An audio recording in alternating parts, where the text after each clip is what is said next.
The doll that came to life. I have always loved collecting dolls. There's something fascinating about their delicate features, intricate outfits, and the stories they seem to tell. Among all my collection, there was one that stood out. An antique porcelain doll, beautiful yet haunting, with glassy sky blue eyes, ruby lips, and cascading golden hair. A family heirloom passed down through generations, it was said to possess a strange and unsettling aura. For years, the doll sat undisturbed on the mahogany shelf in my study, her eyes reflecting the occasional flicker from the fireplace. I've grown used to her presence, her seemingly constant gaze, until that particular evening when something shifted. As the clock struck midnight, a chilling wind swept across my study. The room, previously warm and cozy, became cold and unnerving. The doll, now illuminated by the pale moonlight filtering in through the window, appeared different. Her expression no longer static, her eyes seemed to be filled with a quiet intelligence. I approached the doll, curiosity replacing my initial unease. As I neared, her eyes blinked. It was such a swift motion that I convinced myself it was a trick of the light. But then, to my disbelief, her mouth moved, and a voice, like the whisper of autumn leaves, filled the room. "Freedom at last," she murmured, her voice tiny yet crystal clear. I stumbled back, heart pounding, as the doll shifted on her stand, her porcelain legs moving with an eerie grace.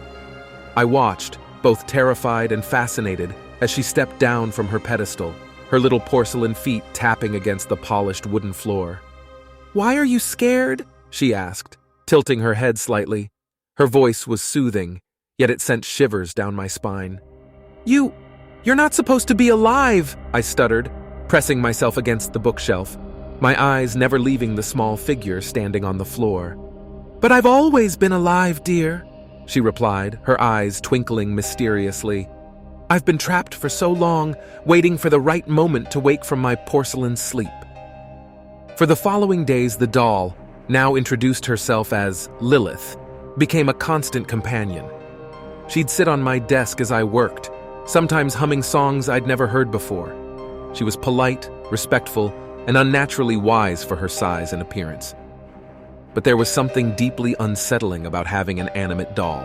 My home no longer felt like my own. The walls seemed to close in on me, the mirrors reflected strange shadows, and I would often wake from terrifying nightmares, her songs playing like a haunting soundtrack.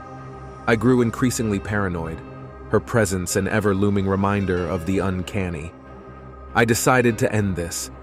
One day when Lilith was quietly watching the rain from the window, I grabbed her and rushed towards the hearth. "No!" she cried, her voice taking on a sharp, fearful tone. "Don't do this!" But my mind was made up. I tossed her into the fire, her porcelain skin cracked, her dress caught on fire, and her screams echoed in the room. I stood there shaking, watching as the flames consumed the doll that came to life. The room fell quiet except for the crackling of the fire. It was over. But as I turned around, the horrifying sight greeted me. There, in the mirror above the fireplace, Lilith's reflection stared back at me. Except now, it was no longer a small porcelain doll. It was a full-grown woman, her sky-blue eyes wide with rage, and the firelight reflecting off her golden hair. "Freedom at last," she whispered, her lips curling into a sinister smile. And that's when I realized I hadn't trapped her in the doll. I had set her free.